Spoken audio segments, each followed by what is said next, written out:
Do you remember Mel Brooks, the producer's old movie? Two schemers purposely create a flop on Broadway just to cash in on the failure. Now, it's pretty funny and it's a pretty good lesson in seizing failure for profit.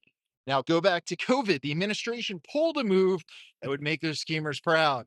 Massive PPP loans, direct checks to households, rock bottom interest rates, and an avalanche of liquidity, money everywhere. It turned the crisis into a cash machine and allowed lots of debt to be added. Now, can you remake that play today? That shutdown for COVID wasn't just about saving lives, it was a golden ticket for political handouts. Flooding the system with cash built a ton of goodwill with voters. And more importantly, there was a tighter grip on fiscal policy. When you control the money, you control the narrative. Now, meanwhile, the Federal Reserve was all in, slashing rates and injecting liquidity like there was no tomorrow. Cheap money became the ultimate enabler, and that let policymakers flex their muscles and steer the economy as they saw fit. Now, fast forward to today. We're seeing another high stakes gamble, massive tariffs that shut down imports.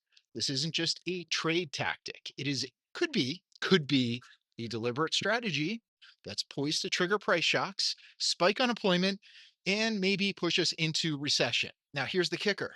Just like that COVID crisis opened the door to handouts and easy money, these tariffs could set up another round of state intervention. Imagine a scenario where the economic pain later this year justifies a big new injection of cash from the government, tax cuts for the aristocracy, even lower rates from the Fed, and more control over fiscal policy.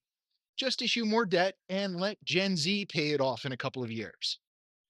The playbook seems eerily similar. With the pandemic, the crisis was a tool for unprecedented fiscal action. With these tariffs, the idea might be to engineer a downturn and kind of allow you to reshape the economy entirely. Now, when the state turns crisis into opportunity, whether by handing out cash or manipulating trade flows, the long term cost is a big distortion of the market.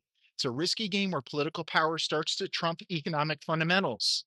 And in the end, this power move, using disaster as a lever to secure control, to shape fiscal policy, and who gets money, like the politically connected, well, just like in the producers, sometimes you can make a killing with a flop. Now, these moves might offer short term gains, but they risk long term economic havoc. So,